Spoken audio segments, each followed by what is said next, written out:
There you go.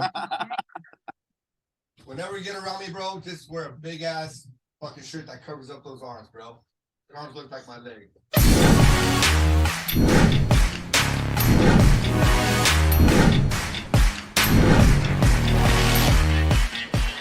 It's a form of art, mixed martial arts, you know. A lot of people think that we just are like dumb fighters and, you know, throw our hands and beat each other up, but that's not really what it is, you know. A lot of these guys started off in traditional martial arts, and a lot of these guys that do like jujitsu and mixed martial arts, period, are, you know, artists, and they have lives outside of it, and they have businesses and families, and you know, not only are they, you know, good at beating people up and doing whatever it is that they do, and they're also really cerebral, you know. Like I said, a lot of them own businesses, a lot of them do other things outside of that. Some of them are, you know, normal artists, some of them are engineers. It's not like certain sports where it's like the end all, because, you know, if you get into mixed martial arts, you're not in it for the money, you're in it because you love the sport, you love what you're doing. So, you know, you had Daniel Compton a while back, right? So I created Bay Area Combat. Daniel actually stepped in. I stepped away from that promotion. Daniel Compton came in and then finished a couple more shows, and then he created his own promotion. So I've been doing shows since 2006 with a company. My first promotion that I worked with was Cage Combat Fighting Championship. We did shows up in Santa Rosa. We've done shows in Fresno, Yuba City, San Mateo. I heard about you guys. Yeah, it was like, yeah, back in the days, OGs, you know. So we did quite a few shows together, and then the one thing led to another, the economy crash and so on and so forth. It just, you know, that kind of dissipated. So then throughout the years, I've been running and producing shows as a production manager and producer, basically. We started out with my first show on my own was our 10th year anniversary for Cage Combat in 2016. So 2016 was really my first show by myself without any other influences. So and it's your stuff. 10-year anniversary of you glorified, but it's really your coming out party As far yes, yep. Right. And so then from that led we did quite a few shows, and we ended up doing the first show in Napa, I think 3 shows. I can get you the exact dates, but Daniel Compton, actually, when I first met Daniel, he fought for the 185-pound state championship at my show. He fought Adam Walmsley. He ended up choking at him and got the state title. What year was that? That was quite a few years ago now. Like 2018. Yeah. 2018. And then we did a couple more shows as Bay Area Combat, and then Don and I pretty much are San Francisco Bay Area Combat, SF Combat. Gosh, how many shows you guys done together? Well, tell them how it really started. All the different business partners had. You never really. He never worked with Daniel Compton whatsoever at all. You actually had go from the beginning, Steve. Well, so Cage Combat was the promoter was Todd Mindorp and Tolly Mindorp. They were twins. They were doing shows, you know, from day one. Todd and I kind of started out with driving home, being drunk a little bit, you know, had a couple of back in the day. I'm already loving the story. Once you get drunk, that's a good thing. Well, we used to go to a lot of shows. I've been to literally hundreds and hundreds of shows, you know, because I'm a super fight fan. That's what got me started. I started training back in the days with Jerry Bolander from the Lions Den. So I actually that was my first coach also. Yeah, so I actually fought under the banner of the Lions Den from Jerry Bolander. Yeah, long ago. And we're super fight fans. I was such a fight fan. That's what got me into training. You know, and I'm like, this is the shit. And so one thing led to another. My teammate was like, we were just left the show. We were just bullshitting around like, we could do better shows. I'm not Glitter Challenge. We could do better shows than them. Yeah. And so 6 months later, we did our first show. That quick, 6 months. 6 months later, yeah. Man of action. And so Todd was the man back in the days, you know, when it comes to promoting shows. And Todd knew how to put on a show for sure. Yeah, we were getting anywhere from like 3,000 to 5,000 people at our shows, and it was good. It was big. I saw my first show was the first Cage Combat I was at the Kezar Pavilion in San Francisco when I was 16. And that's what made me want to be a fighter for sure. So that was your first show, Don. How old were you when you started your first show? 16, you said? Yeah. How old are you now? I am 32. 32. Okay, Mhm. still got a lot of years of fighting. So we were the first ones Yeah, to I've had do a lot of years shows of fighting. in, you know, Cisco. Like that. Yeah. Yeah, yeah. And so that was the first. So break down those years. So 2006, you started getting into it, right? But before that, how many years were you fighting before that? I was training for 4 or 5 years before that. 4 or 5 years before. And what was your specialty at that time? Playing punch face. Playing. Well, you were with Ken Shamrock. Well, I was Jerry Bolander. So I've been training with Jerry Bolander since '99. Okay. And Jerry's been my main coach. I've had a few fights. I've had that was I think UFC 2 or 3. 1, 2, or 3. I don't know. Don knows the history on that. Yeah, no, Jerry Bolander was the UFC 12 champ, but he appeared like in UFC, I think 6. When he first started, he did the David and Goliath tournament. Okay. Yeah. History right there, bro. Yeah. And so Jerry's been my coach for forever. Mm-hmm. And so he stayed on the scene for a while. He left, I think he left Napa Valley. Well, the name of the gym changed a lot. First it was Jerry Bolander Submission Fighting, and then it was Slam City, and then it moved to Cage Combat, and then it ended up as Napa Valley MMA. And where's he at now? He's in Napa still. He's a cop, but he's a cop. He left like, I don't know, what, 6 years ago, 7 years ago, something like that. Is he doing anything with promotions, fighting, anything like that, or not no more? No, he's a dad, married. Yeah, Steve took over. Steve took over the gym at how long ago was that? Just a couple of years before the pandemic, I believe. A couple years before the pandemic. Yeah. But I mean, I met Steve when I was 16. And when I was 16, started training with the guys, and that was it ever since. Ever since you fall in love. How many professional fights you got right now? What the fuck do I have? So sorry. 10 pro fights, like 15 amateur fights. 10 pro fights and 15 amateur fights? And you started fighting at what age? Like your 19. First fight? 19, your first pro fight? Or amateur fight, my first pro fight at 24. So it took you 5 years to get to the pros, 5 years of sharpening your blade. Yeah. Now, 2 years of layoffs, a few years of injuries sprinkled in there. Of course, all that fun stuff of recovery and all that, correct? Yeah. Now, how many fighters do you guys managing any fighters yet? As far as for the pros, or not yet? Something you guys want to get into, because you guys obviously know the ins and outs, especially you guys that have trained at the highest level, literally the highest levels of what you trained at. Stephen Don is still fighting at pretty much the highest levels. You know, our plate's so full right now. Okay. Running and producing your shows now, it's like I don't know where we'd get time because. Yeah. Gotcha. Well, I know a guy that's actually thinking about getting into managing fighters, so I'm gonna connect you with that guy. Yeah. No, not me. No, not me. Sure. It seems like you know a lot of fighters. Would be a good route to go. Yeah. You know? No, because fighters a lot of people.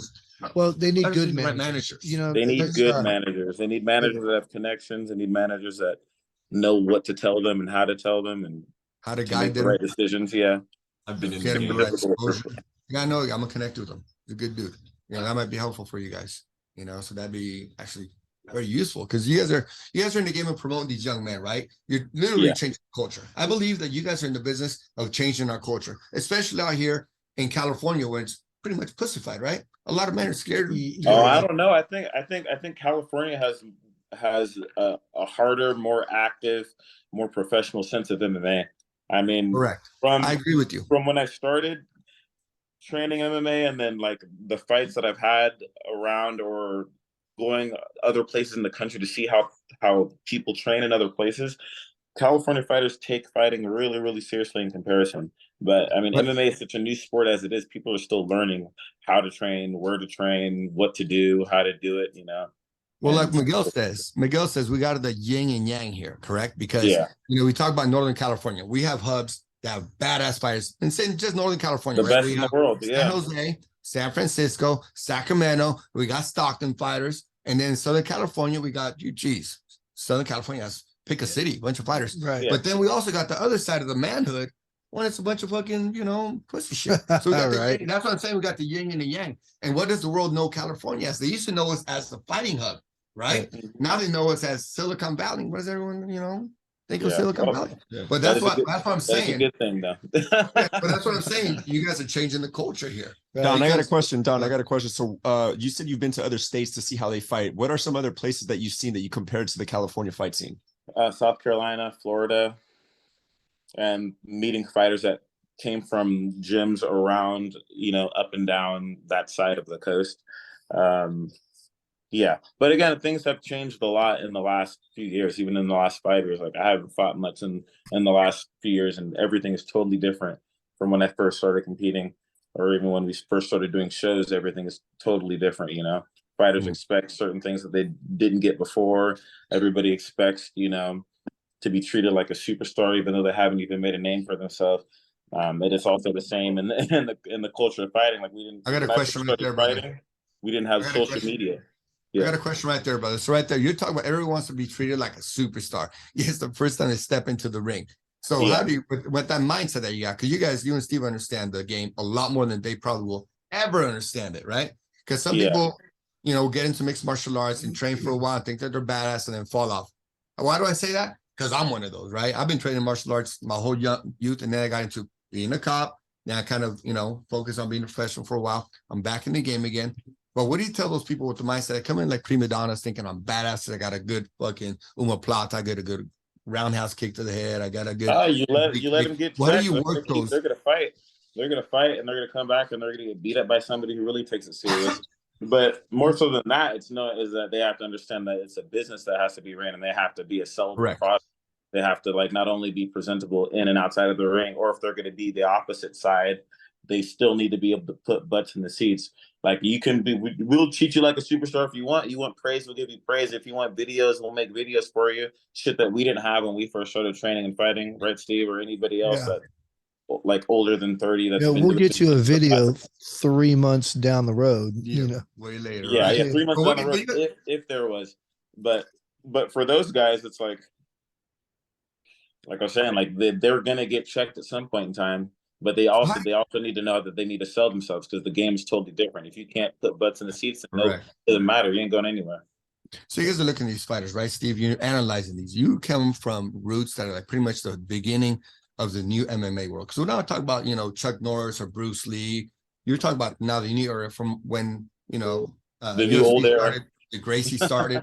Yeah. And you understand the whole mindset, and you understand everything, all the changes that are coming about. How do you make these fighters understand that this is, you got to do it? How do you pick them? Do you do a little bit of mental training, or do you just kind of pick them? Do you wait for them to reach out to you? I try to educate them as much as I can so that they understand about being a product, because, if you can't put butts in the seats, it doesn't matter. It doesn't matter how good you are.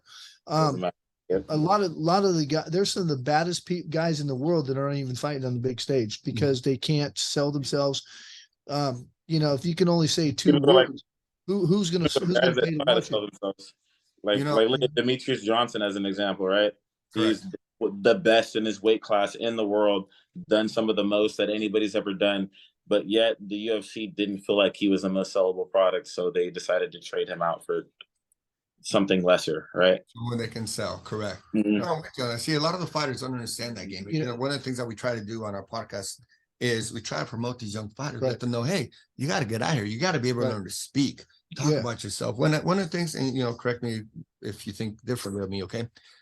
When we interview these fighters, I try to tell them, look, us as martial artists, we try to be humble, we try to be chill, because that's what martial arts is. But at the same time, when you're in front of the camera, you got to be able to promote yourself, talk about yourself. I'm asking you because people want to know about you. People want to know about the world, right? Because, hey, we're an entertainment business. You guys are an entertainment business. So we want to know what you're about. Combat, action. So when we ask you questions, fighters, these guys are both telling you, okay, Don and Steve are telling you, promote yourself. We understand, humble, be chill. But now you're in front of the camera, learn to sell yourself, because they're saying, sell yourself butts in the seats. Right. Butts in the seats is so important to you. So that's one of the things that, we want to promote all these fighters, Right. So, I tell them, everybody, like, before the fight shows, it's like, I want absolute respect. You know what I mean? I want people to be able to get in there and fight, but show each other respect, because, first most, you want to be able to sell to the whole audience, not just a small niche group of people. You know what I mean? Because grandmas, grandpas, uncles, aunts, and cousins and stuff want to be able to come to shows Mhm. and be able to watch a good combat Enjoy sports it, be at entertainment peace. Sure. in peace. Exactly. They don't want to have to worry about dudes over here slugging it out because they're wearing different colors. You know what I mean? And that's That's legit. and that's real shit. I've been to a lot of shows where The great thing is didn't that know how that's to really act. not the deal with MMA. You get more of that in football and baseball and basketball. In boxing. Yeah.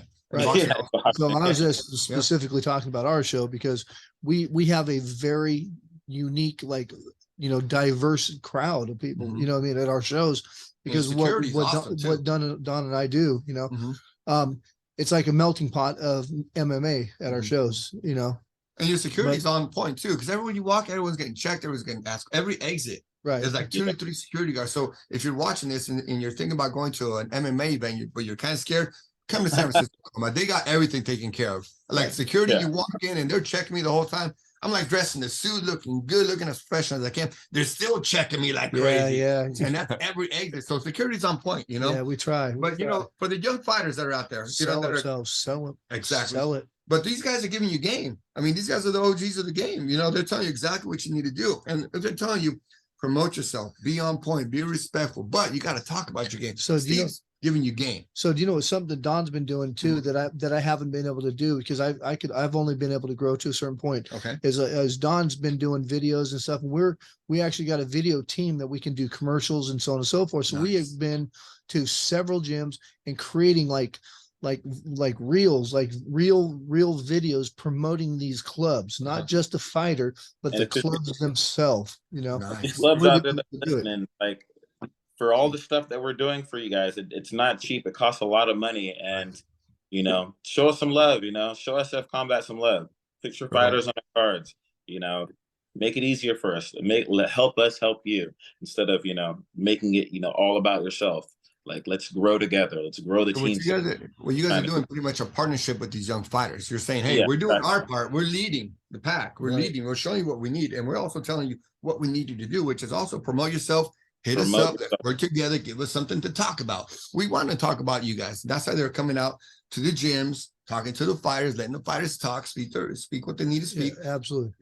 What else would you and Don need from a fighter to help promote them even more, make the shows better? Because your shows are phenomenal. I think, was it sold out yet? Because it was pretty packed when I showed up. I'm very optimistic. I always say I'm like a couple hundred short because Okay. I feel that we can do better, Okay. because I've actually had like, I think 1,200 people in there before. Uh-huh. So I know what the capacity of the building is, and, we could always do more, Yeah, and I don't ever want to put myself like, hey, I'm good enough, because I want to provide a better show. I want to have more people in there. I want to, do better each time, Mhm. like, Donna's my passion is to create the best combat sports entertainment. And that means bringing more people in, having fighters sell themselves more, Correct.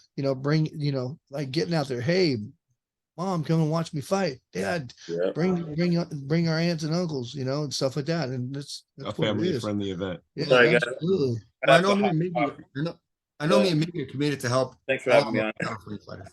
Say what? I'm gonna have to hop off. Sorry. Okay, Don. Yeah, for sure. Pleasure. Thank you. Well, Don, I want to Pleasure let you know meeting we're you. committed to helping you guys grow your club, your fight promotions, and let everyone know that you guys are the it up here in Northern California. So we're with you on promoting these fighters. Any fighter you wants to interview, we're about it. We'll interview them for you. Okay. Awesome. Bring some Thank you. shine to you guys. Appreciate Thank you, Don, for being out here. So with that, now now the screen looks much bigger Yeah. now. It's just us now. It's just us, that's a beautiful thing. So when you talk about these fighters, bro, and what you want from them, what else would you tell them? If you're looking at every fighter, give them a message. We want you to promote yourself a little more, keep training, stay focused, be respectful. But what else do you want out of these fighters? Do you interview every single fighter that you have on there? We try to get around as much as time will allow. Because you had 20 fights, right? Yeah, we try, like I say, whereas some clubs have like 3 fighters and stuff, like El Nino. El Nino is a favorite club of ours. We got Santos Jiu-Jitsu, which is another favorite club. Resistance. We got AKA, and the clubs that you see fighting for us, they're the ones that have guys that stay ready. Mhm. That's the biggest thing, is stay ready. You want to be a fighter, stay ready. You know what I mean? Because a lot of the guys do this rubber band, when it comes to like training, not training, getting too heavy, not heavy. You know what I'm saying? It's like, just stay consistent and be ready. You know what I mean? And that's why we have a lot of AK guys on our cards, because those guys want to fight. They want to get somewhere. Mhm. And that's the biggest thing, is to stay ready. Stay ready. You see, one of the things back me up on this, or change my words, whatever you want to do. One of the things is I see a lot of these men are really trying to get to professional levels. Correct, Steve? They want to, but you got to stay ready. Correct. So And that's the thing. that's where they fall short a lot of the time. He's giving you mad game right here. If you guys are really trying to be professionals, okay, if you guys are really trying to be professionals, you guys got to be ready all the time. But the professional life is a different level. Like I'm gonna tell you, I saw a bunch of fights right there, right? And there's 3 fighters that I saw fight at other organizations, and I knew their style, right? Like I understand mixed martial arts, right? So not as much as you, but I understand it. So when I saw some of these fighters come out, I can tell literally, oh, he wasn't staying ready. I literally saw some fighters at other fights, and they were going boom, boom the whole time for X amount of rounds. And in this fight, I noticed that they just weren't ready. They were not staying ready. The conditioning was not there, Miggy. Yeah. And I can really tell just by the way they're moving the first few steps. I was like, ooh, he's moving a little different. Could you tell that from the get-go? Some of these fighters? You know, I can, because it's like, you know, but one thing that I got to say, some of these fighters step in at a late call. Okay. You know, like, you know, we've had a few fallouts, because there's a percentage rate of fallouts. There's about 30% fallout from start to finish with the fight card. So we kind of mix and match if we have to, but it still falls back on fighter being ready to fight. You know, because it's great that they step up, but if they stay ready, they'll have a better chance of winning the fight. And then sometimes their conditioning is a factor, and that's what you were seeing, is their conditioning wasn't quite as good as it could be. You know. Yeah, I saw that with 3 fighters. 3 fighters, literally. One of them ended up winning, but 2 of them they came up short. And these are fighters that I've seen them fight at a different level.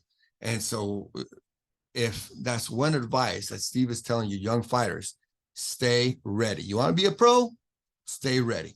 I would add on top of that, Steve, and then Miggy, you give me your opinion after this. I would add, for you professional fighters or you young fighters, amateur fighters, he's saying stay ready. Okay, I'm more of the business side. Okay, I'm saying promote yourself, learn to promote yourself.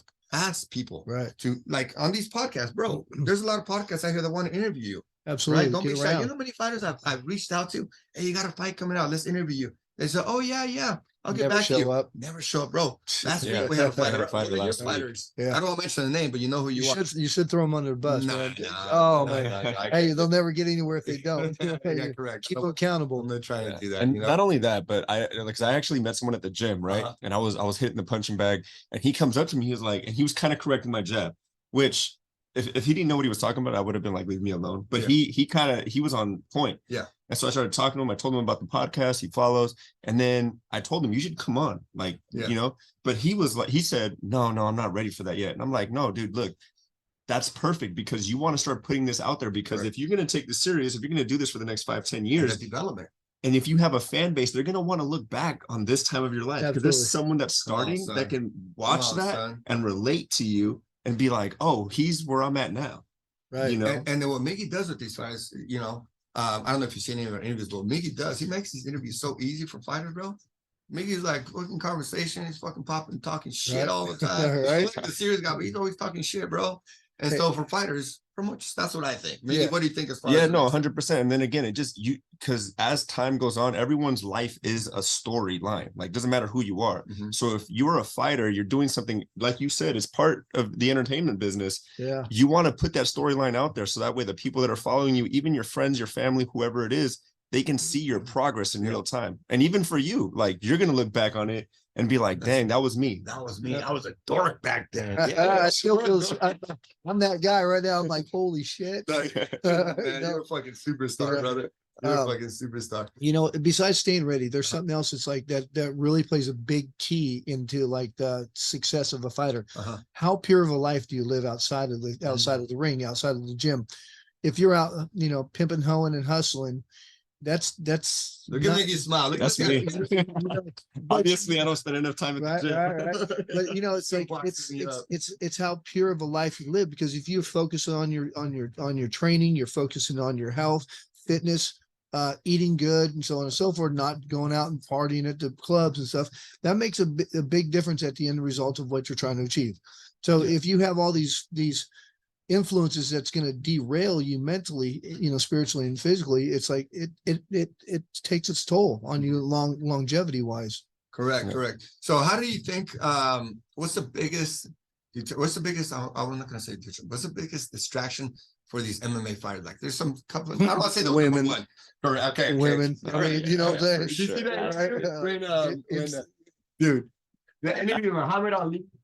You remember the interview he said with Muhammad Ali when he was when Muhammad Ali was still talking real good, and he was on this show, and they asked him, "What's your training secret?" Did you see that little clip that was going around Instagram? I'm gonna send it to you, bro. So Muhammad Ali said, "What's the biggest reason how you say training? Stay away from the women, stay away from nightclubs, stay away from the booze." I do remember that. Yeah. Do you remember that? I remember that. So talk But about it's that. that's so true though. It's like some of my personal biggest derailments in life is drugs, women, you know what I mean? Booze, you know what I mean? It's the biggest derailments. And once I cleaned my life up and got on a good path, like my life got better. Yeah. It's like, look what I'm doing now. Don and I run one of the biggest MMA show in Northern No, California. I would say the best. I appreciate Best right that. now. Thank Oh, you. that's right. I love that love there. I feel it. You know I what I'm saying? respect it, brother. No, You know? when me and Steve talked a couple of weeks ago, right? He gave me his number right away. Right when I reached out to you, he gave me a number. But I got so many messages that I lost it, bro. Right. Lost. And so I reached out. Look at this motherfucker didn't send me his fucking. Oh shit! Did send me his number. Hey, bro, I apologize. You sent me no. Can't talk again. Talk right away, bro. When we started talking, we clicked right away. Right? We started talking about all kinds of good stuff. And I was like, all right, this is gonna be badass. So one of the things he told me, I was like, you're gonna notice there's a difference. There's a difference. Thank you. There's a difference in my promotion compared to the rest of them. You know? Yeah, I care. And I was like, really? I was like, yeah, because I really care. I show love for these people. I'm giving everything for my fighters. I know what I'm doing for my community. I want to give the best. These guys deserve a shine. And sure enough, when I showed up, bro, it was like, I respect all of them, right? And everyone's going to level up, continue to level up. But as far as all of them that I've been to so far, I think yours is number one. I hate saying number one. It's the most, I feel more secure, and I feel like the biggest promotion, and you had the best belts. You had the best belts. Yeah, also, thank you, Tony Fossum, for my, the IKF boss, she makes belts for me. nice. Yeah, I love it. Tony Fossum. Tony Fossum, go with those belts. Yeah. I have a quick question. So I noticed that you were saying how before you had a lot of derailments, and once you cleaned your life up, you were able to align yourself, from physically, emotionally, and spiritually. What is it? So what is it? What are the, when you say that spiritually, like, what is it that you believe? Like, how did you get that in order? Well, I tell you what, it's some crazy shit. So, okay. So what got me going in this path that I'm on now, it's like people don't understand. Okay. So when you talk about blessings, people think that, oh, blessings, hey, I won the fucking lottery. Yay. What a blessing, right? No, the blessing that I received was my wife walking out the front door on me. Damn. I'm like, damn, I was broken, behind closed doors, tears. I was a broken man. But that in itself was the turning point of where I'm at today. It took total misery and chaos and just sadness for me to realize, after picking myself up, brushing myself off, and like, wow, that was holding me back from creating what we've created, So, and it was like, it took meeting a couple not so healthy women and poison. And then so it kind of helped me out to where, like, whoa, I am strong enough to do this stuff. And it's like, and then my partnership with Don, Don I've known Don's one of my best friend. It's like, he's been there for a while, and it's like, through my divorce and so on and so forth, I love my ex-wife. I have nothing bad to say about her. It was time for me to move on. But Don, it's like I gave half the company to Don for Christmas. Don, nice. Merry Christmas. Awesome. You're my homie, Yeah. And from that point on, it's like, that was a blessing. That was the biggest, most painful derailment. And after she walked, I do the clean and sober thing. I used to party. So, Okay. once I cleaned up from all the drugs and fucking drinking and all this stuff. And that's when my biggest changes of my life happened and stuff. And I fucking, when she walked, I stayed drunk for probably about 2 months. Okay. And it's like, when I opened my eyes, I'm like, whoa, yeah, it's time to fucking move forward. And that was the painful part of the blessing. And now look what we're doing. Exactly. Look what we're doing now. Look And what it's we're doing. it's such an amazing thing, And where you're going, brother. right. Where you're going. We're doing live stream pay-per-view. We're doing, we got, the last time we had a few issues with the live stream, the network was shit. Mhm. I'm not going to throw the provider under the bus, but we're looking at a different provider. Okay. So, but now that we fixed all the problems, that's just another thing moving forward was, Correct. and we're looking for some bigger investors to put out bigger fight names and stuff. And so once we get the bigger investors in here, which we've done pretty good so far, we're going to be doing major headline fights. Awesome. Not trying to grow out of the venue because we love the venue, Mhm. but we're just bringing bigger names to push it out on the internet more. Correct. That'd be killer. Who do you have any names in mind that you want? Oh, to I throw got out all, there? Not I yet. no, Not I yet. got all kinds of guys that I'm looking at, Uh-huh. but it's like, but when it comes down to it, big names sell big sales, you know what I mean? And Mhm. it takes big pockets and stuff. And so, and that's kind of the direction we're going right now. Okay. We're eliminating all of our problems on the tech side of it. Mhm. We figured out a lot of stuff.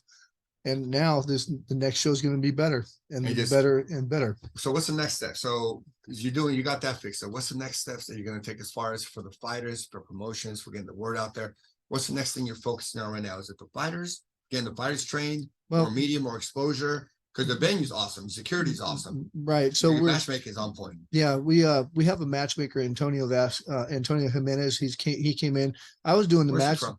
He's from Stockton, Lodi area. Okay. But it's like I brought him on because he does a really Antonio good job. Jimenez. Phenomenal job, Antonio. Yeah, he does a real good Great job. job. He's a great team member.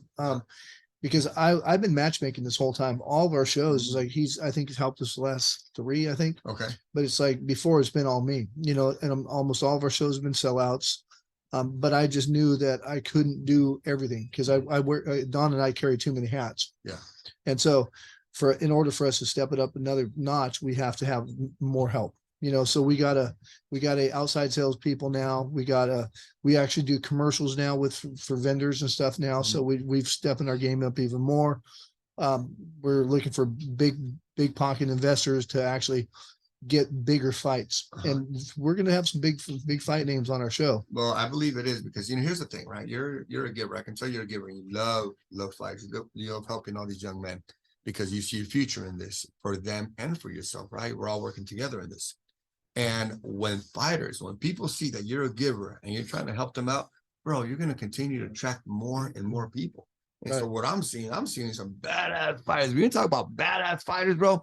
These are amateurs that are fighting like pros. Right. Like I saw some of these kids, I was like, whoo-wee. Yeah. This is a different level of amateur fighters. High level stuff. They're like one fight away from turning pro. Right. And these are some kids that you're really helping them level up, understanding, hey, this is what a pro fight looks like. Because this is like the production here. If you haven't been to SF Combat and that pro, you guys all got to go to this. Yeah, we do a lot of different stuff, compared to a lot of the other promotions because I've built a lot of, I got a lot of like people that I've been just tied into because of the path that I'm on. And it's like everybody wants to be a part of something greater than themselves. Correct. That's why I got video screens, big old jumbotrons, and I got all the lights and camera action. We're bringing people in from out of town. Now we're flying fighters in as far as Arizona, even, good merchandise, great Yeah. security. I think, a big point when I really saw, there was a lot of things that I loved about your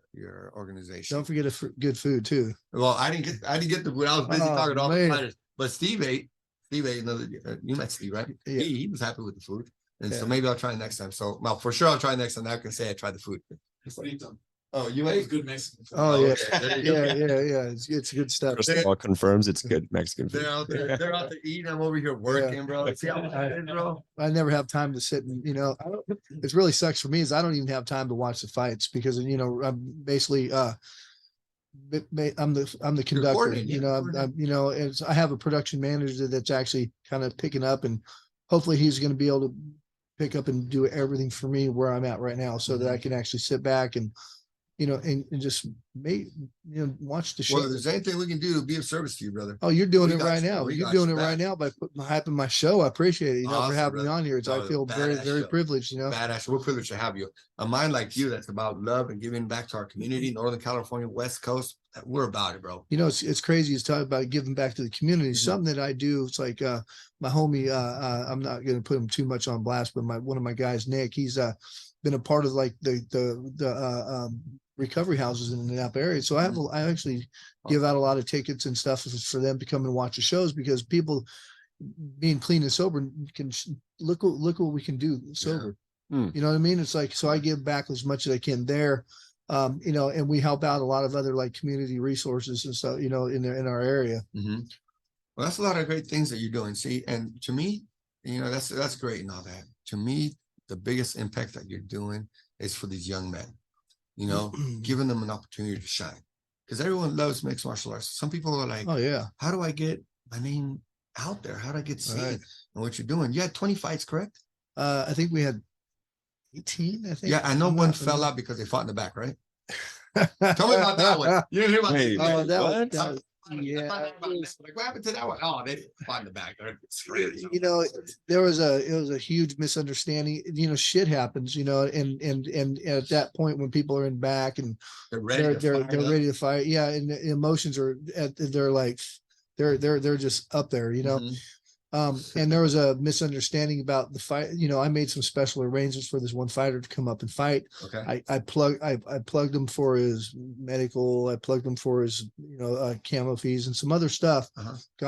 Got him a ride up there to the event, made it special arrangements to get him weighed in.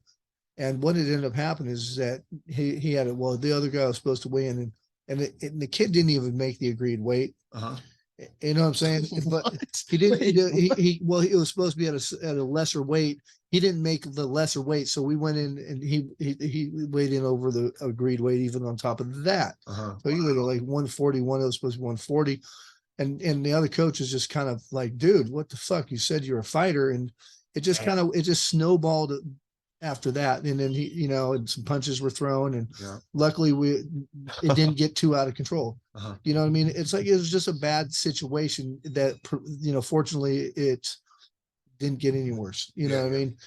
I have a lot of respect for the fighters. The one fighter took the fight, just said, yeah, I'll take the fight. And he filled in the spot for another one, and it just didn't work out. Like I say, I don't have nothing bad to say about the fighters. Mhm. I would have been mad at the situation too, on both sides, because, It's too bad. yeah, it is. It's unfortunate because these men work so hard. to do Absolutely. this, and it's just like a little slip of the tongue, and you gotta catch a motherfucker in a bad fucking time, and he's fucking on. Yeah. And that's too bad, but I would recommend for those type of situations, just shut the fuck up. Just get to the fight and whoop a motherfucker's ass. Right. Talk your shit after, because there was a guy, I'm sorry to cut you off. There was a guy that whooped the dude's ass, and then he talked shit to him after. He's like, bitch, you came in 7 pounds over. That's disrespectful. I'm a professional. I was like, all right, that's the time to talk your shit. Mhm. Right. To me. Yeah. Some people might be like, take your weight in. That was Reno Bergen. Yeah. I like that. Yeah, shit. he's a tough guy. It's Yeah. like, he fought a tough opponent too, Correct. and That's I didn't have my hands in the weights on that too much myself, but it's like, I could understand being mad, Yeah. You could. Yeah. I understand it. It's just too bad that the fight didn't happen. You know what I mean? Will you bring that guy back, or maybe not? I don't want to put you on the. Well, I I would bring any fighter back. I don't ever, like, even if there was a misunderstanding between me and a fighter or anybody else, I absolutely don't hold any grudges against That's him, cool. because you know what? The thing is, like, we're all on the same page. We're all fighters, and we all have feelings and shit, Correct. and the thing is, like, come fight for me, handle it, get Yeah. in the cage, do your thing. That's the platform I'm providing for you. You know what I mean? Correct. So, No, I'm with that. About fighting, that's how me and Miguel met. oh, nice. First You time- fight That's literally- each other. Literally, Yeah. the first time we met, gloves, fucking each other up in the face. Nice. That's literally how we met. That's how we That's met, bro. awesome. And he said he didn't like me because I don't know, because I was fat. He's the fucking fattest or whatever. he's trying to help He was He was bigger than me. He was going hard. I was like, I don't like this guy. faster. Hey, but it helped you out though, because it Oh no, you know what I'm saying, 100%. right? Because then I came back. I was like, I'm gonna fuck that guy. Right. I think I lost that first round, bro. I think I got the second one, and it goes back and forth with me. And he's so Nice. much fucking faster than me, bro. He Right. got good hands. Yeah. Got good hands. That's No, but awesome. then it was like I think our second time we boxed, and I was like, yo, no, this guy's cool. This guy's Yeah. pretty awesome. Plus, I'm talking shit while I'm fighting. You know, That's what it Literally talking was. shit while I'm That's fighting. what it was. That's- I'm that's it. laughing. I'm like, oh, you fucker, that hit me good. Or like, oh Yeah. fuck, I'm gonna Yeah, hit you. well, the that- fuck. I'm like, that's I'm gonna good. hit you the fucking dick next time. They're like, what? That's good times though, you know. It's what I fun, mean? bro. Yeah. And you know, talk about that part when people fight after they become friends. Like they're fucking talking shit and fucking fight, but after the fight's over, a lot of people become real friends, win or lose. Well, you know, it's Yeah. because you earn their respect. Correct. You know what I mean? It's like 100%. we're men, and it's like, you know, if another man has enough respect to step up in there and face you Mm-hmm. on a real physical level like that, you kind of got to respect that. You know, Gotcha. you know what I mean? There's MMA is the purest form of combat sports. It's the purest form of competition. Correct. You can't get anywhere else. I mean, more greater than that, right? Correct. It's a You pure know- form of proving yourself man to man. You think about going back to the history of mankind, like the ones that we really remember is Roman times, right? Yeah. You can talk about, In you fact, know, the original sword. pancreation. Correct. The There you original go. pancreation. You back can in the talk day. about weapons and swords and sticks and all that shit, but really, what they were really fighting? Hand-to-hand combat. Talk about Yep. that, brother. So, yeah, that was like, man, that was beginning of time. The first Olympics, and it was pancreation submissions. It was, Mhm. you know, it was real fighting. You know, Real fighting. you know, hey, they were naked when they're fighting back then. That's I'm like, I don't know if bro. I don't know if I'd let That's somebody crazy. fucking doing an armbar on me. With their Hell jump, no. you know, they're like, oh, damn, like, fuck. All that. Like, Yeah. coming in with that. Yeah, for sure.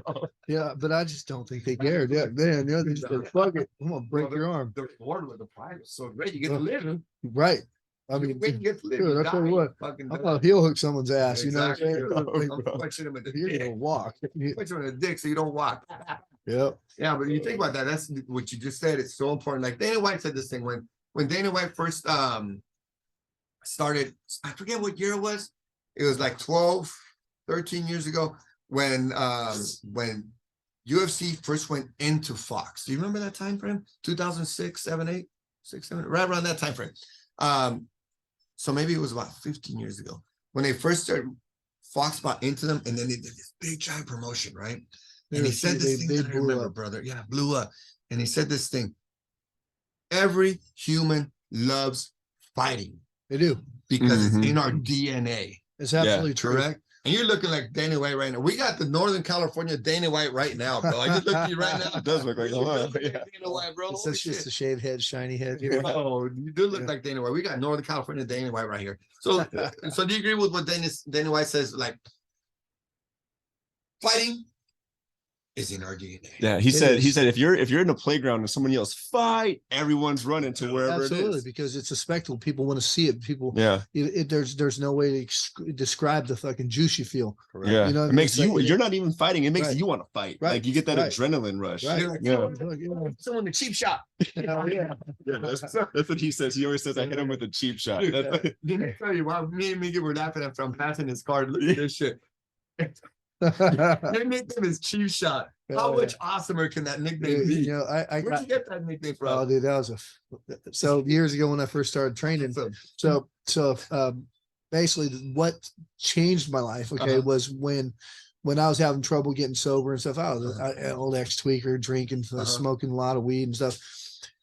When a martial art saves lives. Yeah. So I actually met a guy named Jack Lair who owned a gym, was it Health Quest Fitness and Martial Arts down there. It's And where? in What the city? south of Napa. Okay. So I ended up getting connected with him, and one thing led to another, and it was like started training with him. And this old guy, it's like what? And the one thing that hooked me was I came in and trained on the weekends with some of the guys that trained at Shamrocks. Now, Okay. then that's back when it was in Lodi. Yeah. And these guys were just beating my Yeah. ass every weekend. They'd just be fucking me up, but I kept coming back like a dumbass, Uh-huh. or I don't know how Like a you, fucking man. you know. And then so Jack's like, hey, when you get tired of getting beaten up, let me come to my class and I'll teach you some things so Okay. that you can beat them up. Okay. So, and it just, I started training with him. I started learning, jujitsu, and because he did gi jujitsu and stuff. And, but I started learning a lot. And then, so one day during training, it's like, he's like, okay, we're going to do guard break, drills. So I ended up doing I flipped my leg up over and like a Boston crab and ended up twisting his knee. And so he's like, you cheap shot motherfucker. So that nickname kind of stuck with me ever since. So I fought in the first Pancration Federation or whatever it was down in San Diego at the San Diego Sports Arena. Awesome. So there was video then? Dude, it was on VHS tape. That's how long. Damn. And so I fought in the show down there, and it was like, it was no striking to the face, but Okay. but it was bare knuckle. Not even slaps. No, it was bare knuckle to the body and knees. So anything from the neck down is bare fist. Okay. And so I fought in that tournament, and I'm like getting called out to the match. It was on mats. Uh-huh. And so they're calling me out. I'm like, this is this huge San Diego sports arena where they play ice hockey. Yeah, yeah. And they're like, cheap shot. I'm like, oh, those motherfuckers. And so then just for some reason it just stuck with me. It's like, I mean, do you know how fucking So it's coming. Yeah. Steve, cheap shot, Barnett. Yeah. Okay. And then it was just fucked. Oh my god damn it, these guys got me. So it's stuck with me ever I since. love it, bro. So everybody calls me cheap shot. Anybody that knows me for years and years, they know my Would fighters assume like you're a dirty fighter? Like, fuck, I gotta Hey, watch myself. Hey, fighting's fighting though. It's There was one, yeah, it really is. Son. It's like, like when you box with me, you fucking cheap shot. That was it. Part two, bro. hell yeah, right? Every time we Nice, fight, cheap shot on me. nice. Wait, just I crap. don't even have my gloves on yet. The motherfuckers. Hey, you always gotta keep your eyes on your opponent. Cheap shot. Hell yeah, keep your eyes open on your opponent at all times. All the time. It's like, yeah, so it kind of stuck with him. But that's the guy who actually introduced me to martial arts. Uh-huh. And then it's like he just like part of that tribute was he just died a few days ago. And so it's like he's the one that got me where I'm at today. And that was the chain of events that happened in my life to where I'm at now. So it was super fight fan training to straight fanboy, what I mean? Because I had opportunities back in the days. I mean, I trained with Jerry Bollinger, Pete Williams, Mikey Burnett, Trey Tellman. I've actually had opportunity to train with all these guys at one time or another. Pedro Hizzo, Marco Huas. I've actually had opportunity, My goodness. Pete Williams, that fucking head kick he did. Yeah, Mark Holman. Yeah, I saw that live, bro. right. I saw it live when that shit happened. I was like, Dude, that noise. oh, fuck this you know. shit up. Were you training with him at that time? Yeah, back then. Yeah. What are you talking about when he came back? I want to know that story. When Dude, he came back, like, what? But Well, I it was knocked out really- one of the baddest fighters in the world. You know, he was he was an underdog, right? Oh yeah, Major. absolutely. Maybe this guy was 21, 22 years old. They were young Who was it guys. again? Yeah. Holman. Yeah. Holman at the time Holman was a like one or two stud, fighter in the super world. wrestler. One or Yeah. two fighter in the world. Yeah. And Pete And, Williams was like, who the fuck? Pete Williams. Who's this and fucking he dude? knocks him the fuck out. Oh, He was on Ultimate Knockouts too. dude. Yeah. Pete Williams is a bad one. And as it was just one of those blessings that I had, training with all these the Amazing, real bro. greats. I wrestled with Joe Daddy Stevens when he was 17, and he already had like 9 pro fights, and I didn't know who the kid was at the time because his he come to Napa once in a What's while. your daddy? He's still in Santa Rosa? Or was he? No, Joe Daddy's down south. He's down in Hemet or something I like thought that. he was a product of Santa Rosa. No, that's Dave Terrell. Okay. Dave Terrell's Dave's NorCal Fight Alliance. Okay, gotcha. So he's So daddy's always been south? yeah. Okay.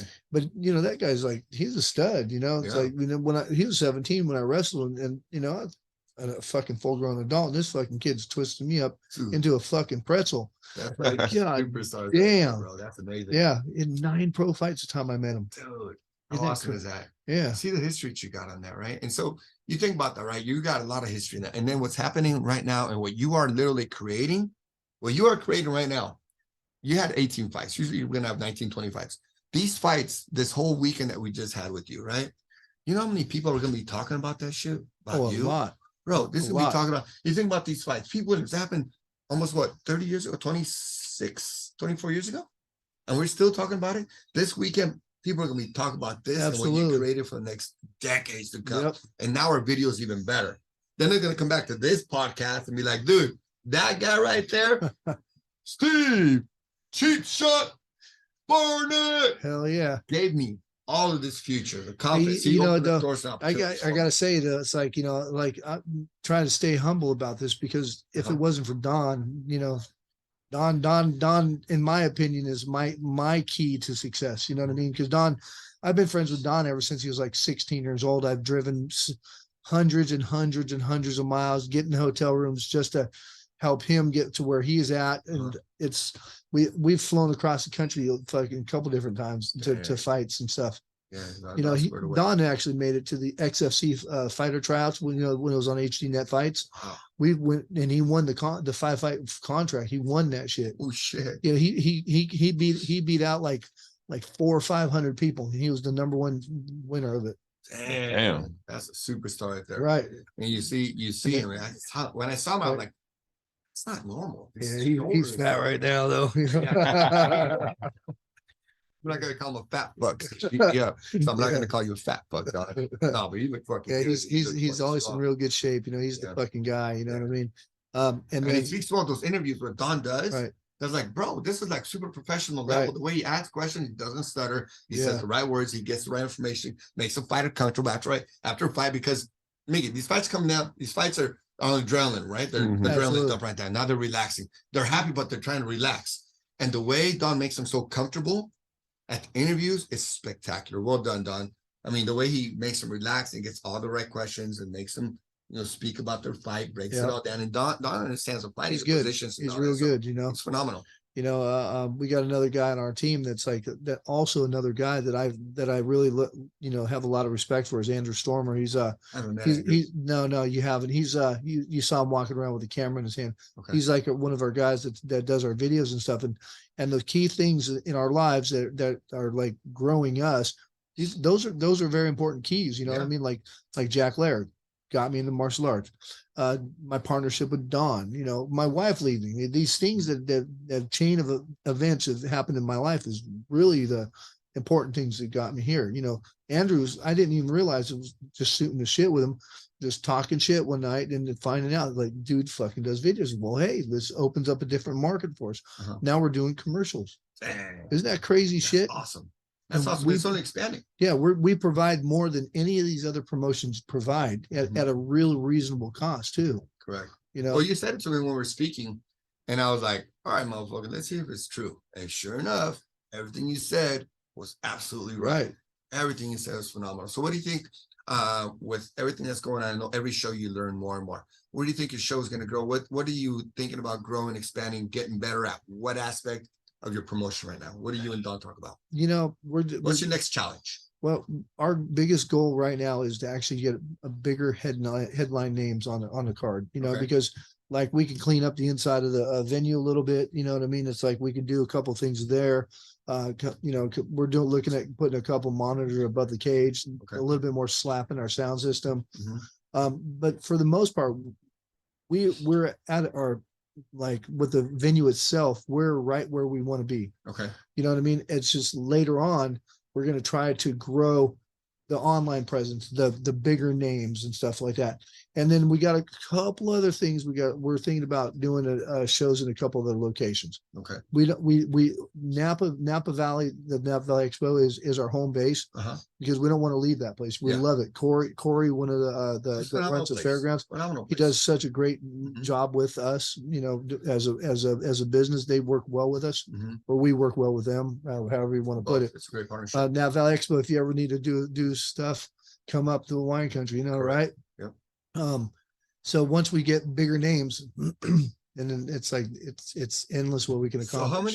how many do you have another event the rest of this year, or is that Yeah, we got another one October 28th, And then after that, in January. December. so you got two more? Yeah, and we're looking at one that's not on the book yet, but November 4th up in Northern California. Dude, it's October, November, and December. Right. Bro. Yeah, so we're gonna that's be busy. phenomenal, bro. Let us help you out. Let us interview any of your fighters, you know, that you want to promote. Let us interview them, bring them this, you know, more training as far as being in front of the camera. Let us bring more shine for these young You know, men, it's amazing. It's like, you know, once you get somebody in front of a camera, then you see the fucking like deer in headlights. Have you Correct. notice that? Like, Correct. oh shit! Oh, what do I say? The Correct. camera's on. I'm like, dude, just relax. Yeah, just relax. Relax. It don't fucking matter. Even if you fuck up, it don't matter. Yeah, with Miggy here, bro, Miggy having fun Right. laughing and shit, bro. Hey, that's important. It's There like is. the comfort of the people you're doing it with. It makes it easy. You don't have to pull their teeth. But see, here's one of the things: you're developing fighters. You're not also developing, what'd you say? Get your butts in this seat. Right. Once these people understand the character of these young men, what they're about, they're gonna want to come see this guy. Okay, you're on the podcast for 30 minutes, 40 minutes to get to know his personality, where he's from, what his struggles are, his ups and downs, raised by 2 parents, raised by a single mom, raised by a single dad, whatever it is. And you get to know this guy, you're like, I want to see what this guy does. They come out to the fight event. Yeah. And these fighters are getting more and more shine. And these guys understand, oh man, I got love from the public. Oh I yeah. got love for the public. People want to watch me fight. Yes, people want to watch you fight, but don't be scared to come on camera. Don't be shy. Like I said, all my MMA fighters, mixed martial artists, we want to be humble and shit. But this is also a business. It's First- showtime, son. Yeah. It's showtime. First business and then personality. Correct. It's like I've actually met a lot of really good people in the mixed martial arts world. I have a real good friend, John Santos, out of Santos Jiu-Jitsu. They produce a lot of real Where good they at? guys. Where they at? Out of Santa Ramon. Okay. Really good group of guys. I go there when I was training. Before I was injured, I'd go up there and train once every 3 weeks or so. They're part of the Scrap Pack. Gilbert Melendez, I've got really good friends with the Scrap Pack guys. I've Ron Kessler from AK. It's like there's a really big group of good guys. Real good men. For sure. And that's what that's what we need to produce. Because Correct. And promote. we were talking about something outside about we're trying to produce good quality men, Correct. stand-up men, something that seems to be like what we're leaning into is like a lot of people aren't as good in stand-up as they could be, it seems like in some areas. And so hopefully by what we're providing actually helps everybody and grow, as people, as human beings. Correct. We'll keep expanding on that because what we were talking about, that was pretty something that is not talked about often. Well, because people are so concerned about being politically correct. Correct. It's like if you don't, you see, the thing is like, you don't have to like somebody, but if they're willing to talk to you about something, you got to show them respect and love. You know what I mean? Just because if something doesn't fit down in your alignment, in your direction, in your life, doesn't mean you have to cancel them or dislike them or call them names because they don't think like you. I like the fact that people don't think like me. Yeah. You know what I mean? It's like, I respect anybody's point of view or opinion or their path in life. And I think that's another thing, like in the MMA world, this is the best thing about MMA. If they really got a problem, they'll step into a cage and handle their shit. You know what I'm saying? Right? I'm Right? to the whole conversation. Right. You get in the ring. You Right. disagree, get in the ring. Right. You see, it's like, we live in this cancel culture PC world. Go ahead. It's like, because like now it's like, if somebody doesn't like what somebody says, then they'll try to cancel them out. I get called names and all kinds of bad shit, just because I don't agree with somebody's fucking program doesn't mean that I'm going to fucking judge them. Yeah. Because I don't care what other people do as long as they care. don't force me to. No, they ain't stealing from me or hurting me. That's it. Right, Yeah. Right. Yeah, like they can believe whatever they want, but if they're, a genuine person, they come off as, a good person in the interactions I have with them, then what would I have an issue with them for? Right. Exactly. Like, I don't. It's Yeah. it's a lot of lack of respect. Yeah. Like me and Miggy disagree on a lot of shit. He's so wrong on most stuff, and I'm always right. Right. I don't judge him. That sounds like me and Don. He's like, me and Donna don't always agree, but we're willing to talk it out. Yeah. And You know what I mean? And figure it out. then we have a great management team because of it. Exactly. So one of the things, what are you going to do after change the subject a little bit? Now, you told me you're going to be taking a trip. Where are you taking a trip to? Oh shit! Here we go. This is it. So Okay, check it out. Ladies and gentlemen, boys and girls, children of all so- ages, mostly men are going to be watching this. We're Well- going to talk about a little something that So this guy's got some wisdom. so when I went through my divorce and stuff, Okay. I actually was kind of like leaning towards, This is guy talk. This is guy talk. Right? so there's a lot of dumb men here. It's like keep doing the same stupid shit over and over and Correct. over and expecting Bro. different results. Right. Take over. So like I analyze my own personal, I have a lot of flaws and a lot of things that I don't like about myself that I've been working on. Mhm. But a lot of people don't fix what's broken. They just keep doing the same thing and expecting different results. Mhm. So like It's like I'm pretty concerned. it's being not lack of self what is it? No, being self-critical, like being allowing yourself to be honest and be like, no, I fucked up here. I could do better Right. with that. Right. Yeah. You know, it's like the reasons why my wife and I, our marriage basically dissolved. It's like, I worked on everything that my part, but so I figured out like, okay, so if this is not working, what do I do? So I ended up playing like looking at different cultures and stuff, like, because I'm Wow. pretty conservative, in my beliefs, I agree. I believe in loving my family. I have a faith in my God, in which I don't push on anybody, but it's like my belief, so I'm like, I love the Philippines. So I ended up going to the Philippines and going back and forth. I met a family that's like loves me. We're friends, this family. So I go stay with them. And it's like, everybody's, oh, you're chasing women. Well, it's a pretty conservative culture, you know what I mean? And so it's like, that's family culture. It's love. Family, love, Christianity. It's like, Correct. and that's my thing, you know what I mean? Yeah. But they're non-judgy. They're not, it's a pretty, Filipinos are the greatest people in the world. It's like, I love the islands.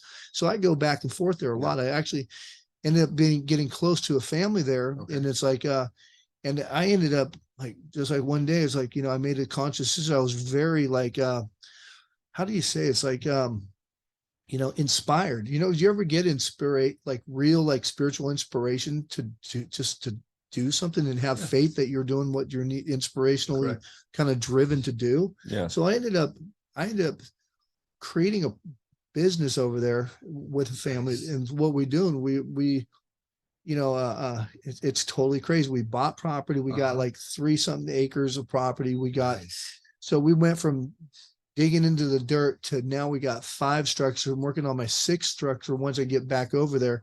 But it's like, so this is the thing about like the thing about the Philippines is that poverty here in America, the poor here living under an overpass is one thing. That's absolute poverty. You know what I mean? But that's all usually here in America. That's all by choice. Yeah, correct. You know what I mean? And sometimes people have a rough draw of the cards, but it's usually drug addiction or mental illnesses gets people homeless. There, it's like there's real poverty. You know what I mean? And so the passion that I kind of like that I have is like I got people that I'm working with that my business I employ about 8 people. I pay them more than what the regular wage is. I've been able to, through funding here and through different pieces of revenue sources and stuff and donations and stuff that I've been able to employ like 8 people all year round. I pay for their dental, I pay for a lot of their medical coverages. I paid for one of the guys broke his leg, and their medical cover sucks over there. So I'm able to help out. One of my friends helped a lady by the name of Tammy Burton, who used to sing my national anthem. Helped out with one lady. She's waiting for eye surgery for glaucoma. I mean, these are things that we can do here. It's like, hey, if anybody wants to donate to me, it's like, hey, I'll give you my Venmo. So there you go. Their GoFundMe. And then people start scamming with it. Right. Like, and so, I'm not about a fucking handout. I don't believe in handouts. Handouts never really help anybody because it does not. You provide a hand up, but you teach them in the process. So like now we got like 500 fucking birds going. We got fucking pig pens. We got goats. You know what I mean? Yeah. Next we're going to start doing ducks. Nice. Heck yeah. But it's like they're selling enough bird each day to actually employ this many people. Wow.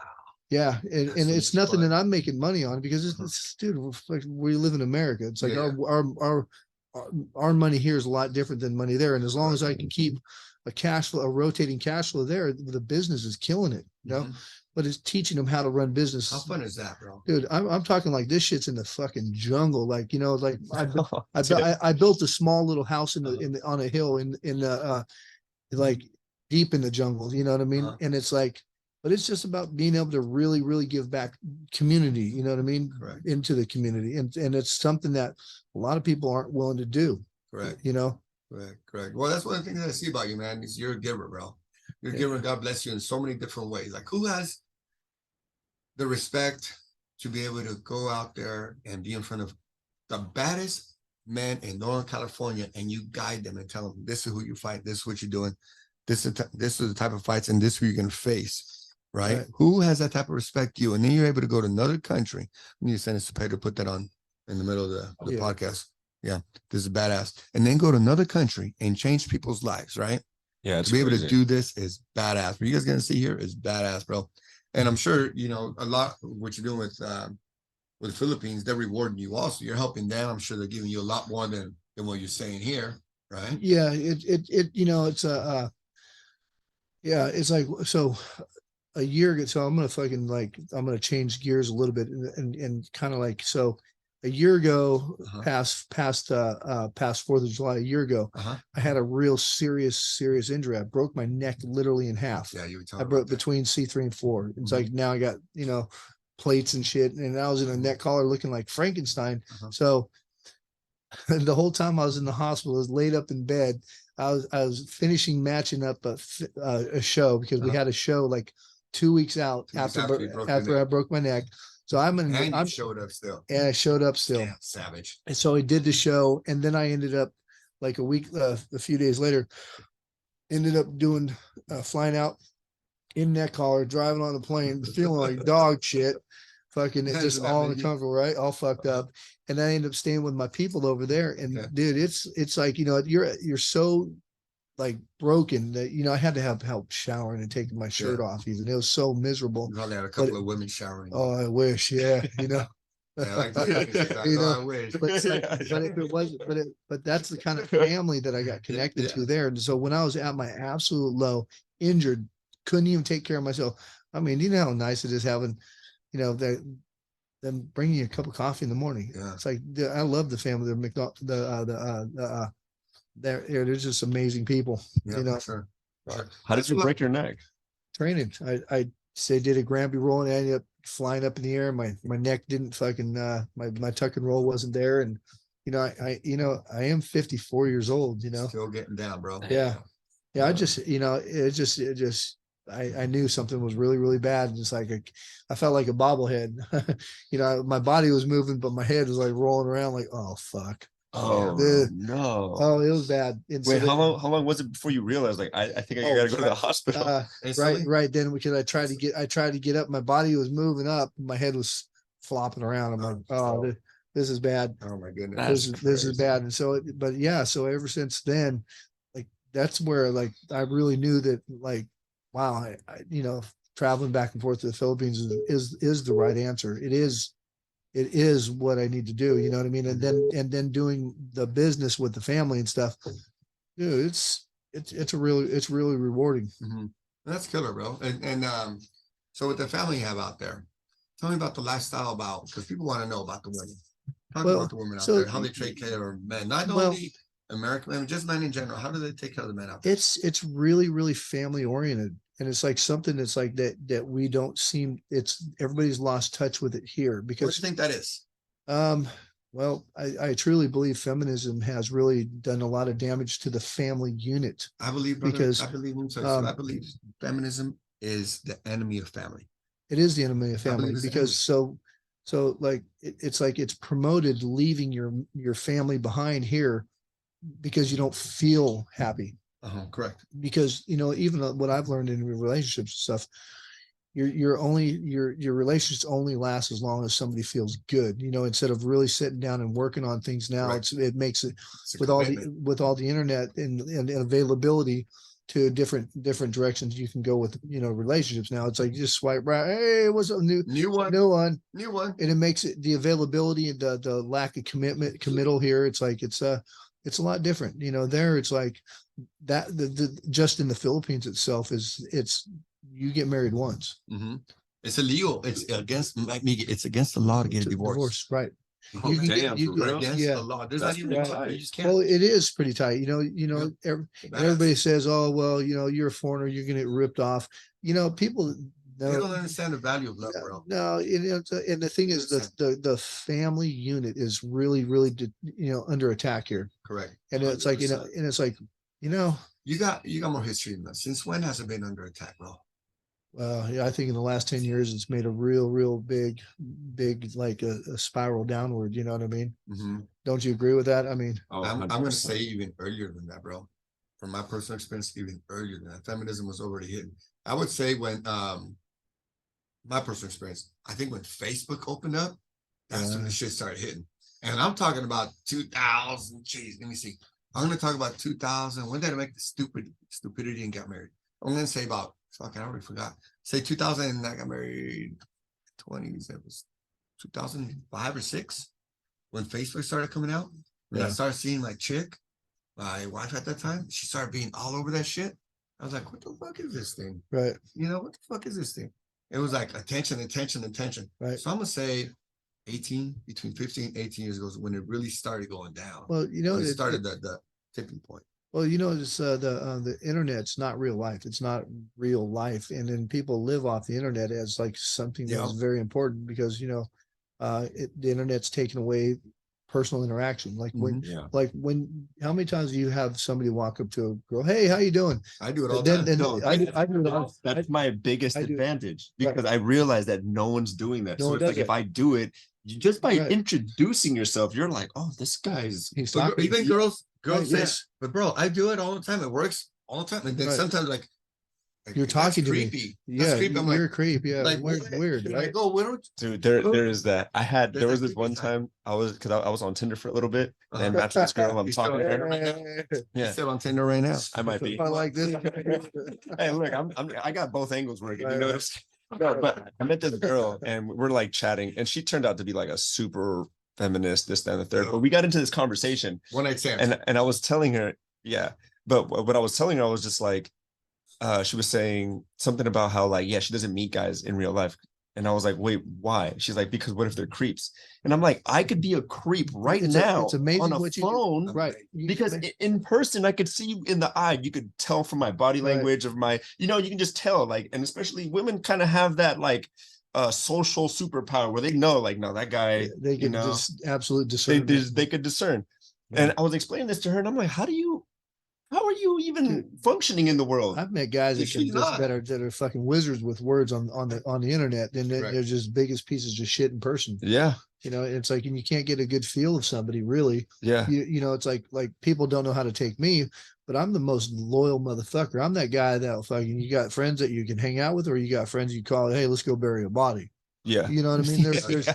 well, there's two different types of people, you know, it's like, Yeah. you know, and it's like, you know, in the internet, you can't tell how real of a person they are because everybody lies. Mhm. Everybody lies. Everyone's Yeah. putting You on know? a show and image, bro. The- When you talk like this, like we've been talking a good while. We're getting to know each other more and more. And people are figuring this out. People are starting to love you more and more. They're like, all right, that's a fight promoter. I can trust. How many dirtbags out there that are fight promoters that are fucking dirtbags? Right. A A shitload. lot. But you see this Yeah. guy right here. You talk about what he's doing, fight combat, everything's trying to support, everyone's trying to help, everything that he's done. You're like, Right. all right, this is a good dude that I gotta go fight Right. for. How do I link up with this guy? Right. You know, yeah. It's like, see, the thing is like, if you're talking with anybody and they're so concerned about hurting your feelings, I don't give a fuck if I'm hurting someone's feelings, but you can always count on that I'm telling you the truth. Yeah. You always know what page I'm on. And it's like, you know, can you really trust somebody that doesn't want to hurt your feelings, especially if something you might need to hear? Yeah. I mean, can you trust them really? You can't trust him. No, You gotta no, be honest. that's like the most important thing because Mhm. most people, I forgot where I heard this, but they say like, most people are gonna try to figure out what you want to hear so they can tell that to you. Right. And that's most people when you're like Right. interacting. So when you find people who tell you something that you don't want to hear and they tell you anyways, it might, your initial reaction might be like, what the fuck? Right. But then if you're able to like internalize that and be like, oh, actually, he might be right, or I might have needed to hear that. It gives you a like a more sense of like, okay, I can trust this person with whatever. You know the thing is now is you tell the truth and it's hate speech now. It's Often true, it's true. everything is fucking hate speech, bro. I know. It's just, Hate speech. You don't like it and it's hate speech. you know, so it's crazy. Right. You Well, know, it's right. just fucking common sense. You're just talking over a conversation. You know, it's crazy. It's like, I don't hate anybody. Yeah. And it's like, if I say something somebody doesn't like and they call it that, I'm like, well, it's clearly you don't want to have a conversation with somebody because Yeah. that's your manipulation to stop a conversation. I got a question for you. Are there more than two genders?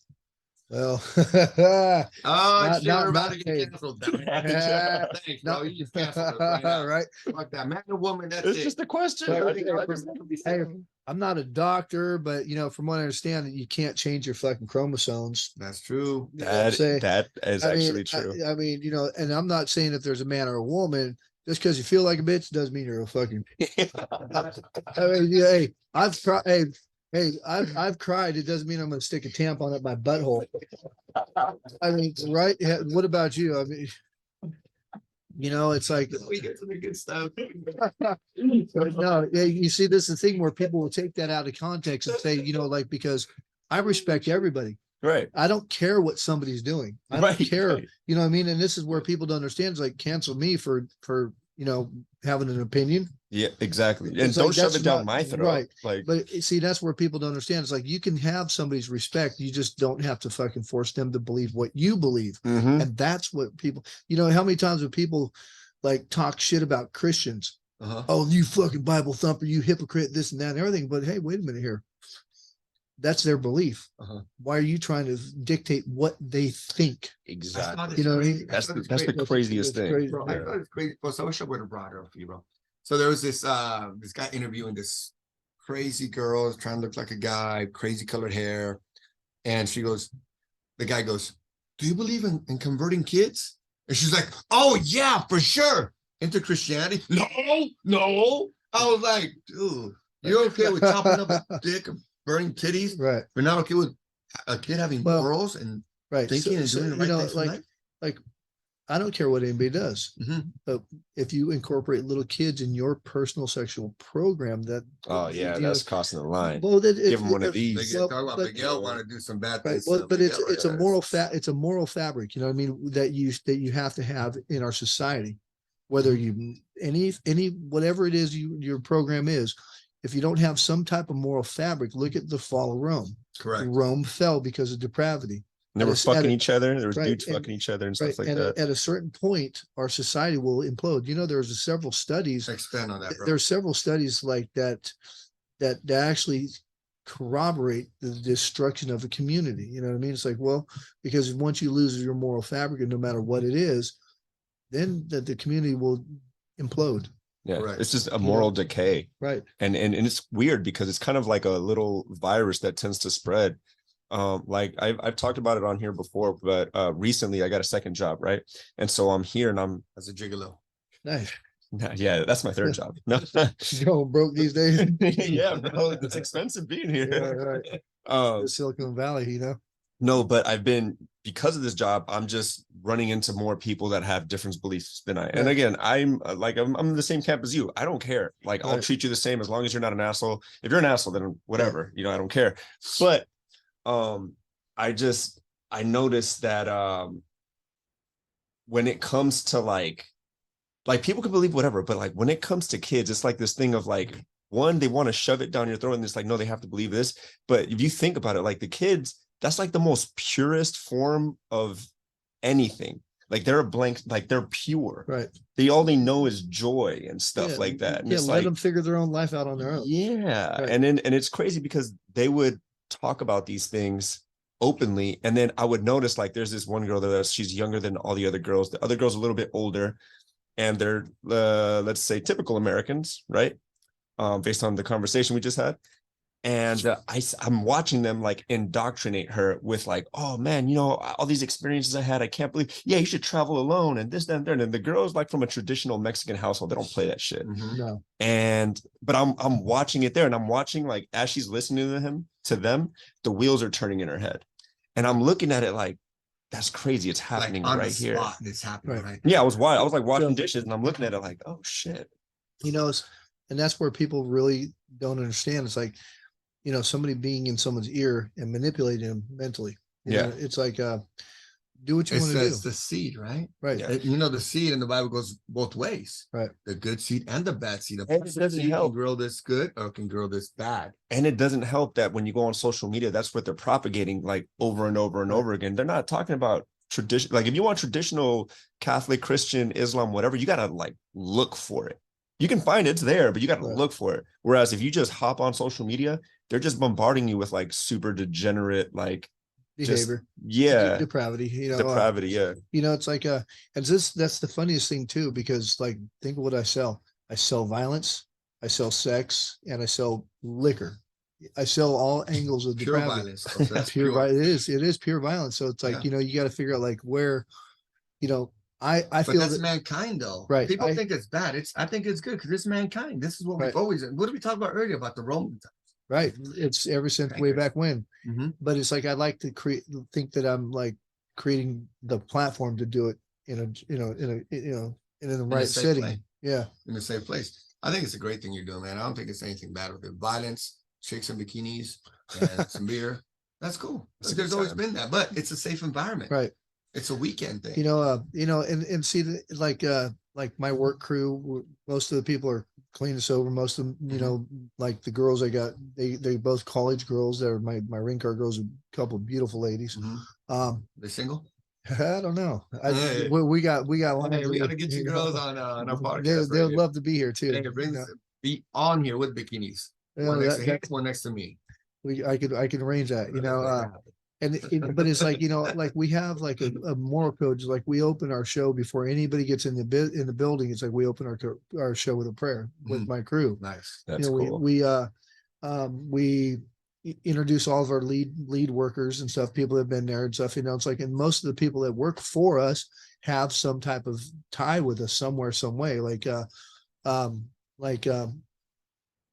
Mel, for instance, Melissa, she runs my VIP bar. I've known her for quite a while. She's done quite a few shows, but these people, she cares about my success. There's times when our show hasn't made money, no one's getting paid. None of my workers, her husband's, he's my fight coordinator back. How many people do you know that run these shows out here that have a full production team? And my guys, they're all tied to me somehow, some way. They're all friends and family, and it's like, we run our show like a small UFC show because we have production managers. We got, general manager manage everything. My production manager. We got Post interview. Yeah, we do the interviews. We do security. I got managers that run everything. It's like, for being a small show, we cover every angle.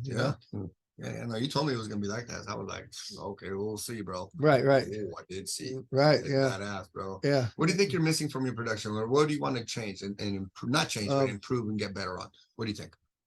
There's a couple of things I'd like to add into there, like, video monitors and stuff on each side of the cage. I would like to have a different, like trussing light out when the fighters walk out, a little bit different. Okay. I want to black out the upper ceiling part so that the light's in back of the warm-up area. You can't see it, so that the light filter doesn't affect the audience, just a couple things like that. Cool things like that. Well, those seem like simple fixes. What about with your workers, with your team? What would you like to improve on? I don't want to say change, because really my experience was phenomenal. My experience, everyone who works with Steve, phenomenal job. You guys are outstanding. Everyone, there's not a single bad experience, a bad conversation to have with anybody. Now I was talking to a lot of security. I was going around talking to everyone. The guy in the back with the 400 fighters. I was talking to him. The guy was in charge of the curtain. Everyone was phenomenal. Right. So I'm not going to say anyone did that because I can't say anything bad. I was walking around talking to all kinds of people. Yeah. What would you like to improve as far as that? Well, the whole production right there. I'd like to have a couple more people in that have the same passion for the show as I do, that can help me, like, just do a couple of things around the show. Because like you say, we got wait staff. I mean, we got wait staff. I'm the only production that has wait staff in our VIP area. I'm the only one that has tables like that. How much? And let's talk about that. How much does a table cost? Like, and for how many people? How does that work? $1,700, and you have 8 people there. Okay. But you get a true VIP experience. That's cheap, bro. That's cheap. It is $1,700. Yeah, bro. And you get true. Right. The works, bro. That's right. Cool. Go ahead. We supply a server. We supply free water, chips, salsa. But my tables are first come. They get served first, and then everybody else. And then that's cheap, bro. $1,700 for 8 people. Right. Because of the way it's set up, it is just like a perfect view. Every table had like a perfect view. Right. Everything was safe. It's like, man, and a lot of people say this. Okay, check this out. A lot of people say, okay, I like to go to Santana Row, right? And drinks are double the price. Oh yeah, double the price. We got a great coffee shop right there too. I go down there all the time. Cool. It's badass. So the drinks are there like double the price, right? And my friends are like, oh, not my. my older friends would be like, oh, hey, well, why do you like to go to Centennial Road? The drinks are like double or triple the price. The experience. And I'm like, bro, Yeah, the It's experience. the experience. That's why all the hot Also, girls are here's- walking and right. there's the girls out here are not that hot, to be honest. But if they're anywhere, they're there. Right. They're walking around And there. here's the other thing. Let me add on top of that, the experience, okay? But just like when I was part of the different parts of San Jose or Gilroy or whatever, but you go there to Santana Row and you don't have this problem. You really don't have this problem. But the reason I like to go to Santana Row is I'm paying double or triple the price. But I'm not having no riffraff. Right. Right? No Right. riffraff. So I'm paying for that security. So if you're like, okay, the fight is gonna be a little rowdy and I don't want to be around the general public. Well, guess what? Pay the VIP and Right. you're in there and even safer environment. But there was no fights at your Right. event, like zero Right. fights in the public. Yeah. Everyone was and, cool. and we never will. I ran into like one drunk guy, like one That's it? really drunk guy. He was, of Yeah. course, he was Mexican. He made Right. the most money for me. I love those guys. I love those guys. But even that guy, he was all right. Everyone was not even that many drunks. It was Right. like buzz, a little light thing. Right. One guy, I found one guy drunk, and I was talking, working the Right. crowd, And so if you're like saying, oh, I don't want to go because pay the $1,700, 8 people, that's a fucking steal. Right. That's a Yeah. heck of a price, bro. And then you get the VIP experience. Like if you're Yeah. doing a team building experience, I can make package deals for companies and stuff. All they got to do is reach out to us and we could do, Oh, that's cool. Bro, yeah, That's bro, you're yeah. onto something, man. Yeah. Wow. I think you need to promote that. I think, for such a great show that you have, because it's a show. Right. And from start to finish, how many hours was that? It's like 3 to 4. About I'd say 3. about 3 to 4 Yeah. hours. Okay. So imagine this for a team building for a company, you get 8 people, you get two tables. You get to hang out with your team, sitting down, Yep. talking shit, watching fights. In between every fight, there's like, how many minutes in between each fight? What would you say? We figured about 4 to 5 minutes in between. 4 to each 5. fight. I thought a I little think- bit longer. Maybe. It felt a little bit longer. We try to time it out to where it's like, because it's in between rounds is a minute. So we figured 9 minutes if it's a full fight, Mhm. 9 plus 11 minutes per fight. I thought it was actually a little bit longer, brother. And then, in between fights. then my guys are already having the guys in back staged up, ready to rock and Mhm. roll. Once they exit, then that's when the sound guy, because my sound guy is another one, Marlo. Uh-huh. He's been there from day one with us, and so he knows he's cued. Boom, that fighter's song comes on. Yeah. Lights hit that fucking curtain, then they walk. Nice. Yeah. Yeah, be going on. So you think about this for like events, for companies. You get 2 tables. You get 1 or 2 tables, and you're out there. You're in between fights. That's when the fight's going on, you're focused. But in between rounds, you're talking shit. I'm with Cristobal talking shit, blah, blah, blah. Then the fight's end, and you get a break between 4, I'm gonna say between 4 and 7 minutes before the next fight starts. Bathroom break, go get food. You're talking to your friends, your coworkers. This is a great place to bring companies, man. It is. It's this really is- good. And this is such a different type of event. Who gets to go? I'm like, I told Steve, right? You met Steve. Yes. Horrible name.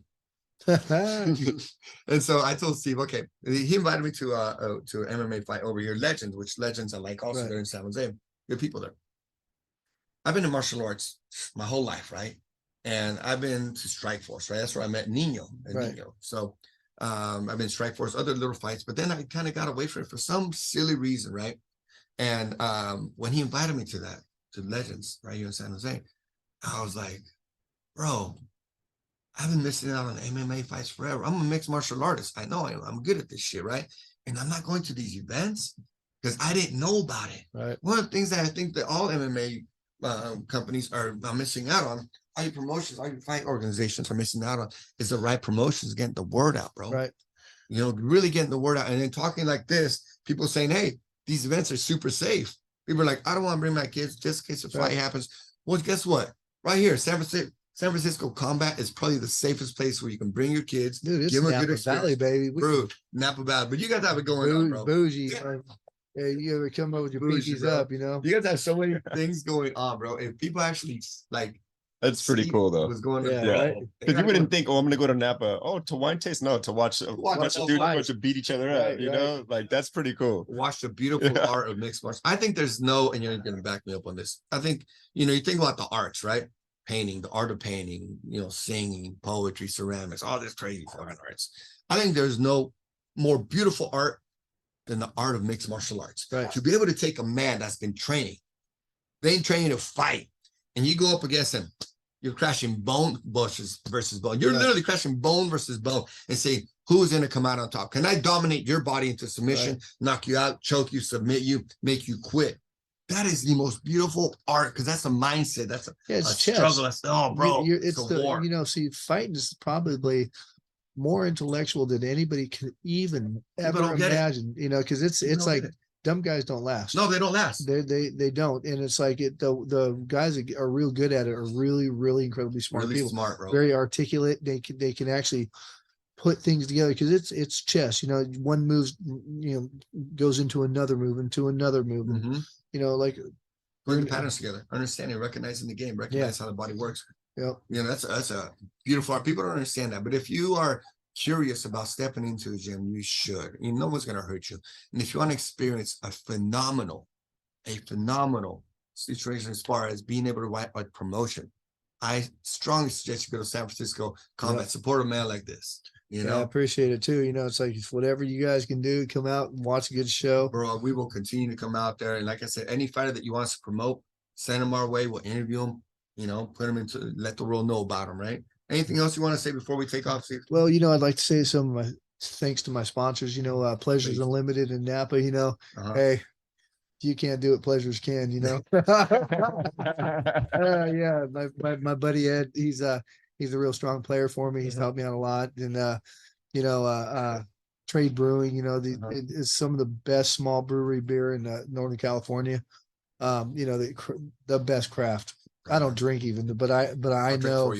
Thank you, I appreciate that. You know, I'd like to shout out to Don for being such a good, strong teammate. You know, Nick Ward, our production manager, Antonio Jimenez, my matchmaker. You know, Michael Stagner, who's another one of our silent partners, kind of does a lot of the back room stuff. You know, and Mel, my VIP fucking boss. She's, you know, these people are real key players. You know, it's like they don't get enough recognition. Who's in charge of security, brother? Those are. I mean, I felt if I put so much emphasis on security because so many people are like tentative about going to a fight event, right? But I walked in, I get a feel like this is super safe. Who's in charge of security? Well, I have one of my homies, David Rodriguez. I've known him since he was a little kid in Napa. Great job, David. He brings one of his guys in, and he's kind of overseeing my, you know, because when he was working for the fairgrounds, he was the lead for the security that used to come in, the yellow coats that used to work there. Okay. But he actually works for me now, you know, and doing my events for me. Nice. And so he knows exactly what I want, and I always got him on headset, and he does a great job. Fighters, contact this man if you want to get on this next shows. You got October what? October 28th. October 28th. Oh shit, I'm going somewhere on October 28th. Yeah, you're going to Napa. Going to Napa? You're going to Napa. Okay. That's where you're going. And then the next one is when? We're tentatively got something on November 4th. We got some September 28th and now October 28th. Awesome. October 28th in Napa. November is when? November 4th. We're looking at. It's not on the books yet. And then fighters, pay attention. And then we got another show. I think it's December 16th. Actually, let me check that out and make sure. Because there's spots open for fighters. So if you're a young up and coming fighter, we want to get the shine on you, all that hard work that you've been doing. You want to be a professional fighter. You just want to experience what it is to get in the cage. Contact my man right here, Steve Cheap Shot Barnett.